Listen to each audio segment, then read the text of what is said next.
منعقد کیا جا رہا ہے۔ تو کسی شاعر نے کہا تھا، مت سہل اسے جانو، پھرتا ہے فلک برسوں، تب خاک کے پردے سے انسان نکلتے ہیں۔ تے- اور بے اقبال شک نے تو کہا ہے نا کہ بھئی مطلب کہ یہ قاضی، یہ تیرے پراسرار بندے، سر بند جنہیں تو نے بخشا ہے ذوق تو خدائی، کہ خدائی تو نیم ان کی ٹھوکر سے صحرا و دریا، سمٹ کر پہاڑ ان کی ہیبت سے رائی، دو عالم کو کرتی ہے بیگانہ دل کو، عجب چیز ہے لذت آشنائی، شہادت ہے مطلوب و مقصود مومن، نہ مال غنیمت نہ کشور کشائی۔ خدائی، بے شک پورے جو اقبال کے ان اشعار کے اندر اگر ہم یہ دیکھیں کہ مال غنیمت، کشور کشائی، شوق شہادت، جذبہ ایمانی اور وطن سے محبت اور ایک مسلسل ان تھک جد و جہد، بچپن سے لے کر شہادت کے دن تک، 11 فروری 1984 تک، اگر ریاست جموں کشمیر کے کسی ایک عظیم قائد نے، کسی ایک بڑے سیاسی کارکن نے، کسی ایک بڑے لیڈر نے یا وطن سے محبت کرنے والے شخص نے اگر ایک نمایاں ماڈل کے طور پر زندگی پیش کی ہے تو وہ نام ہے محمد مقبول بٹ، بابائے قوم، شہید اعظم۔ ان کی شخصیت کے تو بے شمار پہلو ہیں، یعنی اگر ہم ان کے بارے میں لکھنا شروع کر دیں، بولنا شروع کر دیں تو یقیناً ہمیں بہت ٹائم چاہیے۔ میں تو کوشش کروں گا کہ مختصر الفاظ میں اور مختلف وقت میں کچھ تھوڑا بہتا اپنا نذرانہ عقیدت خلوص کے ساتھ پیش کر سکوں۔ ایک خوبصورت نوجوان، ایک ہونہار طالب علم، ایک بے باک سے عافی، ایک محب الوطن سچا حقی کشمیری، ایک مدبر سیاستدان، ایک دلیر مقرر، ایک جانباز سپاہی اور ایک زندہ دل جاوید مومن، جس نے شہادت کا مرتبہ اور مقام حاصل کیا۔ کس لیے؟ اپنی قوم ریاست جموں کشمیر کے مظلوم محکوم لوگوں کی آزادی کے لیے۔ اور ان کا مشن کوئی ابہام کا شکار نہیں تھا، ان کی شخصیت جتنی نکھری ہوئی تھی اتنا ہی نکھرا ہوا ان کا مشن بھی تھا، اور مشن کوئی کسی صورت میں بھی کسی کے خلاف نہیں تھا۔ وہ کسی پڑوسی ملک یا کسی دوسرے ملک کے خلاف ان کی کوئی سوچ نہیں تھی۔ کچھ لوگ ان کو کہتے ہیں ان کی یہ ایکٹیویٹی کی، انہوں نے وہاں جا کر یوں کیا وہ کیا، لیکن یہ سب ان لوگوں کا سوچ ہے جنہوں نے شہید مقبول بٹ کی زندگی کی اور جدوجہد کی اور سیاسی جدوجہد کی اور ریاستی آزادی کی، یعنی کہ ریاست جموں کشمیر کی آزادی کے حوالے سے ان کی شبانہ روز اور بے لاگ اور دلیرانہ جدوجہد کا مطالعہ نہیں کیا۔ ان کی شخصیت کے 3 بڑے پہلو ہیں۔ ایک تو سیاسی جدوجہد ہے۔ سیاسی جدوجہد انہوں نے بہت پہلے، جب وہ اپنے علاقے، یعنی علاقے سے مراد بھارتی مقبوضہ کشمیر میں تری گاؤں ایک جگہ ہے، گاؤں ہے، اور وہ کپواڑہ کے اس ضلع میں ہے، جو کپواڑہ کا ایک ضلع ہے مقبوضہ بھارتی کشمیر میں، وہاں پیدا ہوئے۔ پیدا ہونے کے بعد انہوں نے احساس ہوا کہ ریاست جموں کشمیر کے لوگ جو ہیں وہ 2 ملکوں کی باہمی حوث ملک گیری کی اس زد میں ہیں، یعنی کہ وہ ریاست جو ایک قدیم اور عظیم ریاست تھی اور جس کا اپنا ایک حکومت تھی، جس کی اپنی ایک فوج تھی، جس کا اپنا ایک کوڈ تھا، جس کے اپنا ایک لیگل سسٹم تھا، اور وہ ریاست پھر 47 میں جب ہندوستان تقسیم ہوا تو اس ریاست پر قبضہ کرنے کے لیے یا اس پر مداخلت کرنے کے لیے جو کچھ ہوا، اس کے نتیجے میں انہوں نے ایک جدوجہد شروع کی کہ کس طرح سے ہم اس ریاست پر قبضہ کرنے والے ناجائز قبضہ کرنے والوں سے کس طرح بچایا جا سکتا ہے۔ اس ضمن میں انہوں نے جو اقدامات کیے اور جس طرح سے جدوجہد کی، جس طرح انہوں نے تعلیم حاصل کی، تعلیم حاصل کرنے کے بعد آزاد کشمیر کے لوگوں سے رابطہ کیا، پھر آزاد کشمیر کے لوگوں سے رابطہ کرنے کے بعد یعنی پاکستان کے زیر انتظام ریاست کے لوگوں سے رابطہ کیا کہ بھئی آپ کو کس طرح سے آزادی حاصل کرنی چاہیے، پھر انہوں نے بھارتی مقبوضہ کشمیر میں جا کر اپنی جدوجہد شروع کی، الغرض کہ انہوں نے اپنی پوری زندگی ریاست جموں کشمیر کی آزادی کے لیے داؤ پر لگائے رکھی، اور یہ واحد سیاستدان ہیں، واحد سیاسی ورکر ہیں، واحد کشمیری ہیں جن کو پارلی کشمیر والے انتظامیہ نے بھی ان کو اپنا دشمن سمجھا، اور اس طرف کی کشمیر کے جو انتظامیہ تھی انہوں نے بھی اپنا دشمن سمجھا، اور جو پاکستان کی انتظامیہ تھی انہوں نے بھی ان کو اپنا مخالف سمجھا، اور جو بھارتی تھے وہ تو ویسے ہی ان کو اپنا دشمن سمجھتے تھے۔ لیکن اس تمام مخالفت کے باوجود 3-4 محاذوں پر انہوں نے آزادی کی یہ جنگ جاری رکھی۔ انہیں اپنی تمام مشکلات کا علم تھا، انہیں پتہ تھا کہ میرے اپنے جو ہیں وہ بھی میری اس جدوجہد کے ساتھ شاید تعاون نہیں کر رہے، تو جو باقی دو ممالک ہیں جن کا کشمیر پر اپنا ایک موقف ہے،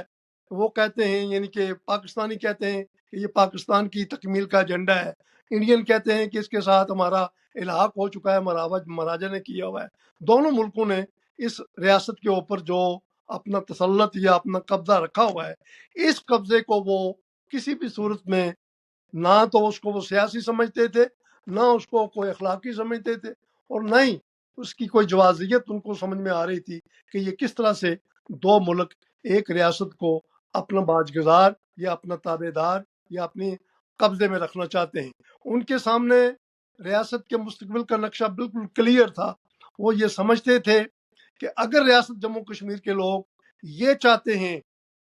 کہ وہ پاکستان کے ساتھ شامل ہونا چاہتے ہیں تو وہ بالکل اپنی آزاد رائے کے ساتھ شامل ہو جائیں، اگر وہ یہ چاہتے ہیں کہ بھارت کے ساتھ شامل ہونا چاہتے ہیں تو آزادانہ رائے سے، استصواب رائے سے، جیسا کہ یہ معاملہ جو ہے وہ یو این او میں بھی ہے، یو این او کی قراردادیں بھی ہیں، اقوام عالم کو بھی اس کا پتہ ہے، اور پھر بھارت اور پاکستان کے آئینوں میں بھی اس کا باقاعدہ ایک سٹیٹس ہے، اور پھر پاکستان اور بھارت کے جو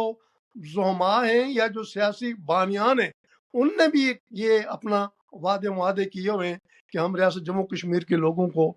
موقع دیں گے کہ وہ اپنے مستقبل کا فیصلہ کریں، اور اسی مشن کو لے کر انہوں نے پوری زندگی اپنی جدوجہد کی، اور اسی جدوجہد کے نتیجے میں پھر انہیں اریسٹ کیا گیا۔ اریسٹ کر کے اس کے بہت سے یعنی کہ وجوہات ہیں کہ کیوں اریسٹ ہوئے، بہت سے لوگ بہت سی باتیں بتاتے ہیں، لیکن جو بات بالکل واضح ہے، دو ٹوک ہے جس میں کوئی ابہام نہیں ہے، اور جو آج بالکل تش تش بام ہو چکی ہے، جس کو پوری دنیا میں کشمیری ہر کہیں مانتے ہیں، اور حتیٰ کہ بھارت اور پاکستان کے جو زعماء ہیں وہ بھی مانتے ہیں ان کے اس مشن کو کہ فی الواقعہ ہی ریاست جموں کشمیر کا جو مسئلہ ہے وہ ریاست جموں کشمیر کے لوگوں کی منشا کے بغیر حل نہیں ہو سکتا، اور اسی مشن کی جی پروفیسر صاحب ایک ان کا پہلو جو مجھے اب سمجھ آتا ہے، جب ہم چھوٹے تھے تو اس وقت سمجھ نہیں آتا تھا کہ انہوں نے اپنی جدوجہد کا جب آغاز کیا تو اتنے دشوار اس وقت نہ ٹیکنالوجی تھی، اور خطوں کے ذریعے اور لوگوں کے جا کے ملنا اور لوگوں سے پوری ریاست کو اکٹھے کرنا، میں سمجھتا ہوں کہ یہ بہت بڑا کام تھا جو اس دور میں ناممکن سمجھا جاتا تھا۔ آج تو ٹیکنالوجی کا دور ہے، ہر کسی سے بات بھی ہو سکتی ہے، لیکن انہوں نے جو یہ مشن شروع کیا، یہ میں سمجھتا ہوں کہ یہ اس وقت ناممکن تھا جو انہوں نے جو ممکن کر کے دکھایا۔ بہت ناممکن تھا، میں آپ سے اتفاق کرتا ہوں، اس لحاظ سے بھی ناممکن تھا کہ اس وقت پاکستان کے زیر انتظام کشمیر کی جو حکومت تھی، جو بیسیکلی اسی لیے قائم کی گئی تھی کہ یہ بیس کیمپ کی حکومت ہے، اور اس حکومت کا کام یہ ہوگا کہ یہ وہ جو بھارت کے قبضے میں کشمیر ہے اس کشمیر کو آزاد کروائے گی اور اپنی حیثیت منوائے گی، اور جب اس طرف کے جو ہماری کشمیری حکمران تھے یا حکومتیں تھیں وہ بھی ان کو اپنے راستے کی رکاوٹ سمجھتے تھے، چونکہ وہ ایک متحدہ کشمیر کی بات کرتے تھے اور کشمیر کے لوگوں کے بنیادی حقوق کی بات کرتے تھے. وہ جبر اور استحصال کے خلاف تھے اور وہ یہ چاہتے تھے کہ یہ ریاست دونوں ملکوں کی جنگ کا وہ ایک قسم کی چھاؤنی یا کھاڑا نہ بنے، بلکہ ان لوگوں کو وقت دیا جائے کہ وہ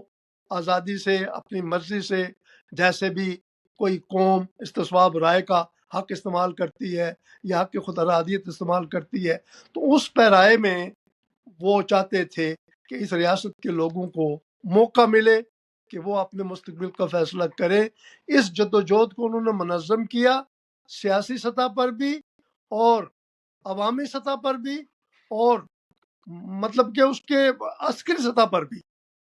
تاکہ اگر ان کا سیاسی موقف نہیں مانا جاتا تو پھر دوسرا راستہ بھی اختیار کیا جا سکتا ہے. لیکن وہ دوسرا راستہ بامر مجبوری ہے. جب حقوق کو نہ مانا جائے، جب حقوق کا اطلاف ہو، تو پھر یقیناً جس قوم کے حقوق بنیادی حقوق کا اطلاف ہوتا ہے وہ قوم اپنے حقوق کے اطلاف کو روکنے کے لیے اس کے پاس اپنا آپشن موجود ہوتا ہے، لیکن وہ آپشن آخری ہوتا ہے. ان کی بھرپور کوشش یہی رہی ہے کہ دونوں ممالک اس ریاست کے عوام کے حق خود ارادیت کو، حق استصواب رائے کو، اور ان کا جو سیاسی حق ہے، چونکہ یہ مسئلہ سیاسی مسئلہ تھا، یہ کوئی مذہبی مسئلہ نہیں تھا. ہماری ریاست ایک ملٹی کلچرل، ملٹی ریلیجیس، یعنی کہ ایک پلورل سوسائٹی تھی، اور بہت خوبصورتی سے یہ ریاست اپنا ماضی پیش کرتی ہے. اس کا ماضی یعنی کہ مذہبی اعتبار سے، سیاسی اعتبار سے اور دیگر امور کے حوالے سے بہت صاف ستھرا تھا. کسی قسم کا کوئی باہمی تضاد یا اختلاف نہیں تھا. نہیں تھا. پروفیسر صاحب سے شہید کشمیر بھی، پروفیسر صاحب شہید کشمیر مقبول بٹ بھی ہر مذہبی آزادی کے حق میں تھے. وہ یہ چاہتے تھے کہ ہر مذہب کا بندہ جو ریاست جموں کشمیر کا باشندہ ہے اس کا حق ہے کہ وہ ریاست میں اپنی زندگی عزت اور احترام کے ساتھ گزارے.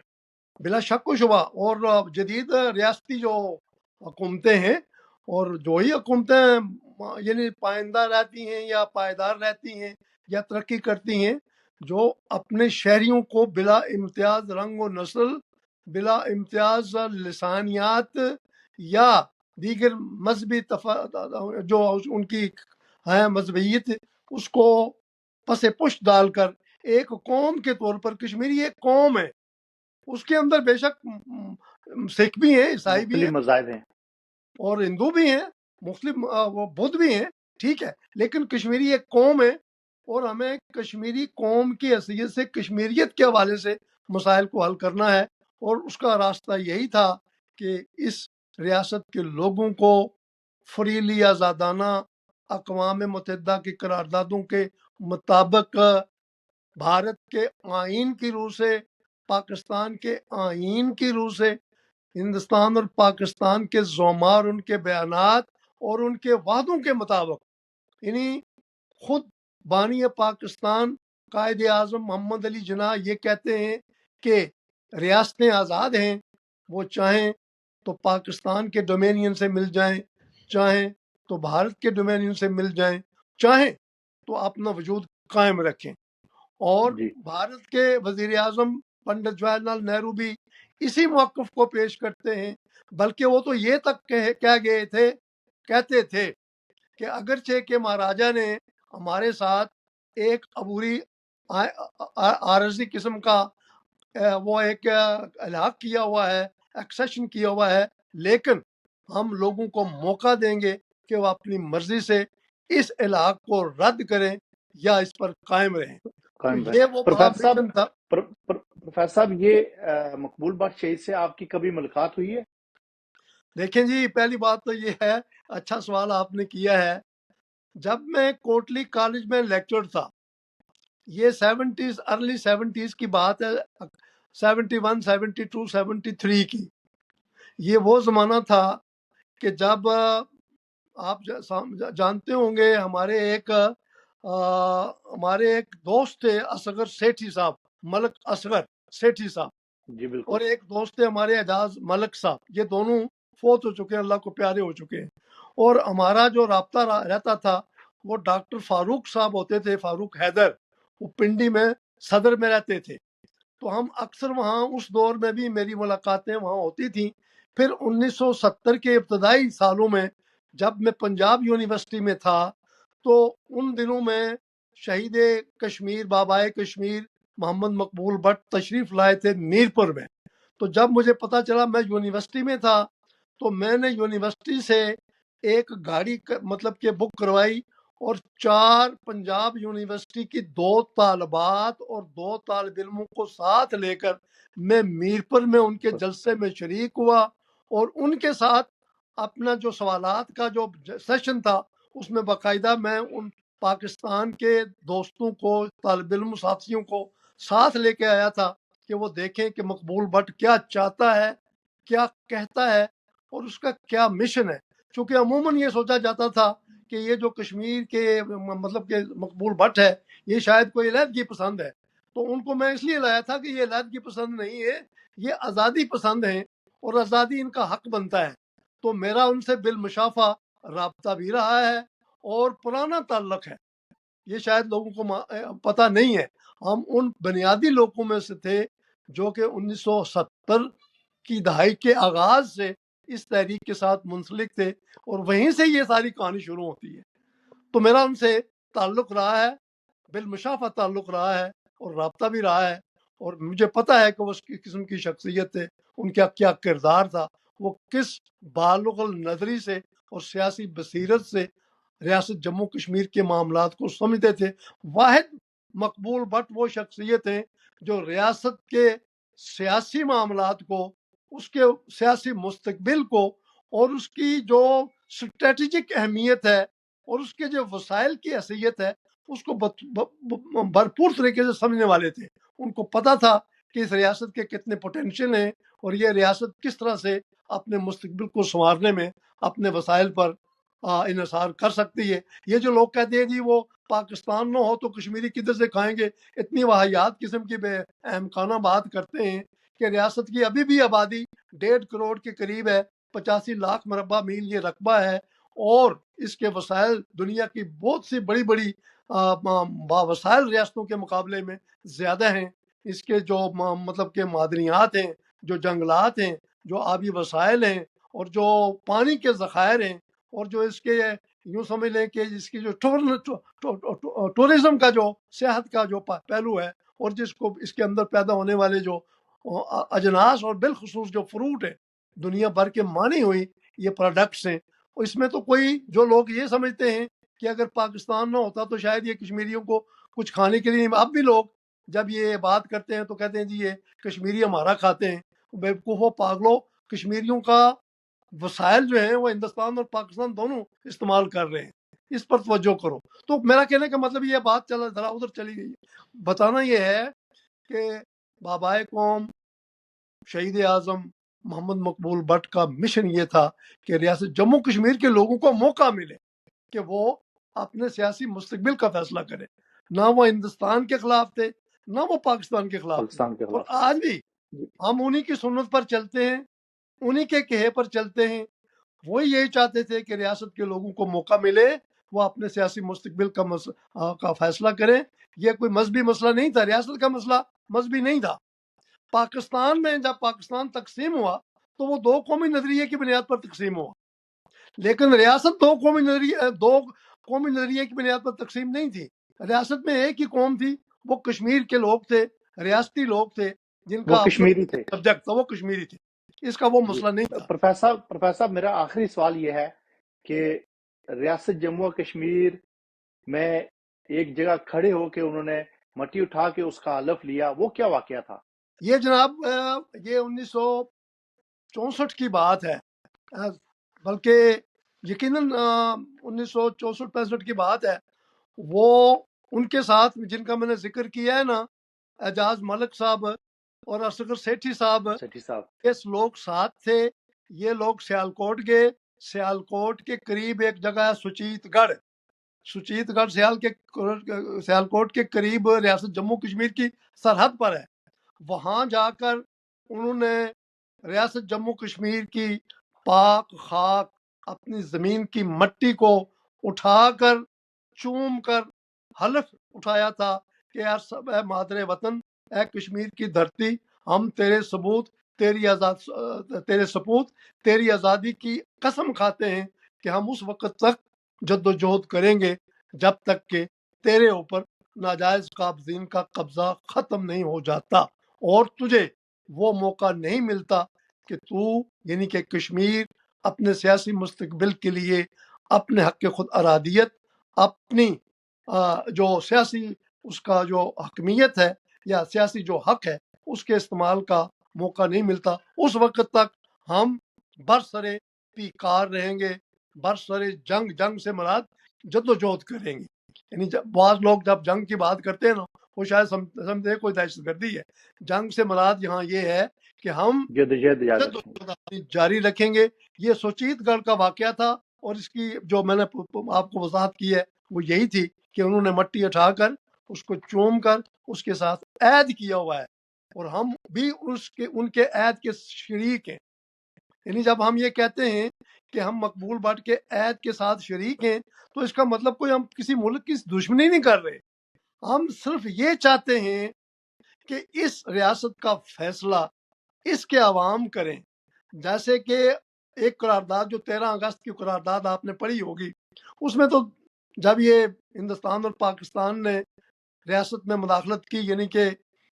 ادھر سے پاکستان سے لوگ گئے، ادھر سے انڈیا سے فوج آ گئی تو ٹکراؤ ہوا، اس کے نتیجے میں ریاست 2 لخت ہو گئی اور اس 2 لخت ہونے کے بعد یہ مقدمہ خود جو ہے وہ ہندوستان کا وزیر اعظم پنڈت جواہر لال نہرو لے گیا تھا۔ اس میں جو پہلی قرارداد 13 اگست 1948 کو منظور ہوئی تھی اس کی مندرجات آپ پڑھیں، لوگ کہتے ہیں جی کہ اس میں اس کا کوئی آپشن نہیں تھا، حالانکہ بات یہ تھی کہ اس میں 3 آپشن تھے کہ ریاست کے لوگ چاہیں تو بھارت کے ساتھ چلے جائیں، ریاست کے لوگ چاہیں تو پاکستان کے ساتھ چلے جائیں، ریاست کے لوگ چاہیں تو الگ تھلگ اپنی حیثیت کو قائم رکھیں، اور انہی باتوں پر پاکستان کی حکومت نے بھی دستخط کیے، ہندوستان کی حکومت نے بھی دستخط کیے۔ ایک بات اس میں بہت واضح تھی کہ پاکستان اپنی ساری فوجیں نکالے گا اور جو لوگ پاکستان سے کشمیر میں داخل ہوئے ہیں ان کو بھی نکالا جائے گا، وہ بھی نکلیں گے، لیکن بھارت کچھ فوج رکھے گا، اس کا مطلب مستقل نہیں۔ بھارت کو جو فوج رکھنے کی اجازت تھی وہ مشروط تھی، محدود تھی۔ ایک تو وہ تعداد تھوڑی ہوگی، دوسرا اس وقت تک رکھے گا جب تک کہ ریاست میں استصواب رائے نہیں ہو جاتا، ریاست کے لوگ اپنے سیاسی مستقبل کا فیصلہ نہیں کرتے، اس وقت تک بھارت فوج رکھنے کا مجاز تھا، وہ بھی تھوڑی سی تعداد، میرے خیال میں 12,000 فوجیوں کی کوئی لمٹ تھی رکھی ہوئی کہ اتنے آپ تاکہ استصواب رائے کا جو کام ہے وہ بخیر و خوبی سر مکمل ہو جائے۔ انجام پائے۔ انتظامی اعتبار سے بھارت کو موقع دیا گیا تھا، یہ موقع نہیں تھا کہ بھارت اپنی فوج وہاں بڑھائے گا اور رکھے گا، جیسے کہ آج اس کی 10 لاکھ 7 8 10 لاکھ فوج ہے، وہ وہاں کے عام پذیر ہے اور وہ فوج کے بلبوتے پر کشمیریوں کو جبر و تشدد کے تحت اپنے ساتھ ملانے کی کوشش کرتا ہے، آج تک کامیاب نہیں ہو سکے۔ اب بھی فاروق عبداللہ نے جو ابھی اس کی حکومت بنی ہے تو انہوں نے پہلی قرارداد یہی پاس کی ہے کہ ہمارا آرٹیکل 370 بحال کرو اور 35A جو ہے وہ اس پر عمل درآمد کرو۔ یعنی انہوں نے وہاں بھارت کو بتا دیا ہے کہ آپ کو ریاستی اسمبلی بحال کر کے ریاستی اسمبلی کی مرضی کے مطابق ہی آپ کچھ کام کر سکتے ہو۔ ہم یہی چاہتے ہیں کہ آزاد کشمیر میں بھی جو اسمبلی ہے وہ بااختیار ہو اور وہ اسمبلی بھی اپنے اختیارات کے ساتھ کوئی فیصلہ کرے۔ دونوں طرف کے اگر جو حکومتیں ہیں یہ باہم ان میں کوئی اتفاق ہو جائے، یہ مل کے کوئی فیصلہ کرے تو یہ ہندوستان کے لیے بھی مفید ہے، ان کے لوگوں کے لیے بھی مفید ہے، کشمیریوں کے لیے بھی مفید ہے، خطہ جو ہے جس کو ہم جنوب مشرقی ایشیا کہتے ہیں اس کے لیے بھی فائدہ مند ہوگا، لیکن اس کے لیے بصیرت چاہیے۔ اور بصیرت کون سی؟ مقبول بٹ والی بصیرت چاہیے۔ مقبول بٹ اس بات پہ بہت واضح تھے کہ یہ میدان جنگ نہیں بننا چاہیے، یہ 2 فوجوں اور 2 قوموں کے درمیان میدان جنگ نہیں بننا چاہیے۔ ٹھیک ہے قوموں کے دوسری قوموں کے ساتھ تعلقات ہوتے ہیں، اس امریکہ کو دیکھیں کتنی مطلب اسٹیٹس ہیں یہاں انڈیا کو دیکھیے کتنی سٹیٹس ہیں، لیکن سٹیٹس کا اپنا سٹیٹس جو ہے وہ بھی بحال رکھنا چاہیے. تو ہم وہ یہی چاہتے تھے کہ ریاست کے لوگوں کو آزادانہ استصواب رائے کے تحت، رائٹ آف سیلف ڈٹرمنیشن کے تحت، اقوام متحدہ کی قراردادوں کے تحت، ہندوستان اور پاکستان کے آئینوں کے تحت، ہندوستان اور پاکستان کے زعما کی ان کے وعدوں کے تحت ریاست جموں کشمیر کے لوگوں کو ان کا وہ حق ہر حال میں ملنا چاہیے. دینا چاہیے. اور ہم آج ان کی اس یوم شہادت پر ہم عہد کرتے ہیں کہ ہم ان کی اس تحریک کے ساتھ جڑے ہوئے ہیں، اور یہ پاکستان کے لیے بھی مفید ہے کہ وہ بھی جنگ سے نکل جائیں گے، ہندوستان کے لیے بھی مفید ہے کہ وہ بھی اس مسئلے پر جنگ سے نکل جائیں گے، اور کشمیریوں کو موقع اگر ملتا ہے تو وہ اپنی آزادانہ رائے کا اظہار کریں. اس میں کسی کے ساتھ کوئی مخالفت نہیں ہے، دشمنی نہیں ہے. ایک پینڈنگ پرانا یو این یہ او آزادی کی ایجنڈے پر جدوجہد ہے. پرانا ایک مسئلہ ہے. اس مسئلے کو جو قائد بابا کشمیر شہید اعظم مقبول بٹ کا جو ویژن ہے، جو ان کا ایجنڈا ہے، اس ایجنڈے کی روشنی میں ہی حل کیا جا سکتا ہے. اور میں یہ دو ایک بار پھر سننے والوں کو، سامعین کو، ناظرین کو آپ کے میڈیا کے حوالے سے، پہاڑی رنگ میڈیا گروپ کے حوالے سے یہ بات بتانا چاہتا ہوں، اور ان تمام لوگوں کو مبارکباد دینا چاہتا ہوں جو کہ اس وقت اس پورے مہینے میں ایک تقریب نہیں ہے. میں پہلے ذکر کیا ہے کہ آزاد کشمیر، مقبوضہ بھارتی کشمیر یا ہندوستان پاکستان میں ماشاءاللہ کوئی ایسی سیاسی شخصیت نہیں گزری ہے جس کو اتنا زیادہ خراج تحسین پیش کیا جا رہا ہے. بالکل. کیوں کہ ان کی تاریخ بے لاگ تھی. وہ کسی کی دشمنی میں نہیں کام کر رہے تھے، وہ کسی کی مخالفت میں کام نہیں کر رہے تھے، وہ کسی راہ کے ایجنٹ نہیں تھے، وہ کسی دوسرے ملک کی کسی ایجنسی کے ایجنٹ نہیں تھے. وہ ضمیر کے قیدی تھے،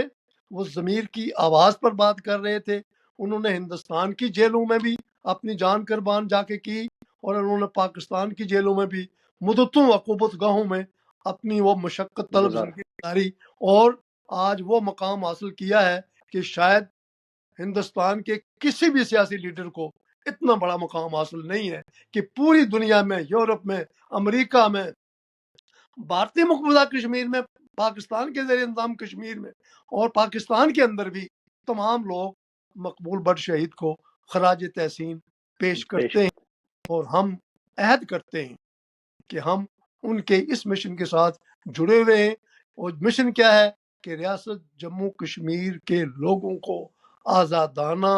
رائے شماری، اپنے مستقبل کے سیاسی مستقبل کا موقع ملنا چاہیے. اور جب ہم ریاست کی بات کرتے ہیں تو اس میں جموں بھی شامل ہے، اس میں کشمیر بھی شامل ہے، اس میں گلگت بھی شامل ہے، اس میں پاکستان گلگت بلتستان بھی شامل ہے. تو یہ جتنی 5 اکائیاں ہیں، لداخ بھی شامل ہے، حتیٰ کہ اقصائے چین بھی شامل ہے. پوری ریاست 85,000 مربع میل ریاست کی آزادی و خود مختاری اور حق خود ارادیت کے لیے وہ جدوجہد تھی. آج پاکستان کے زعما بھی یہ بات کہتے ہیں کہ ہاں اگر کشمیری یہ چاہیں کہ وہ الگ رہیں تو ہمیں اس پر کوئی اعتراض نہیں ہے. بہت سی آوازیں آ رہی ہیں، بہت سے لوگ یہ کہتے ہیں جن کو بات سمجھ آ رہی ہے. تو جنہوں نے مطالعہ پاکستان پڑھا ہے ان کو ابھی تک یہ بات ان کو سمجھ بالکل نہیں نہیں آ سمجھ آ رہی. رہی. پروفیسر صاحب بہت شکریہ، آپ کی بڑی تفصیلی گفتگو تھی، اور میں سمجھتا ہوں کہ یہ نوجوان نسل کے لیے یہ بہت ضروری تھا کہ یہ اس طرح کے پروگرامز ہوں، اور ان کی جو جدوجہد تھی، سیاسی جدوجہد تھی،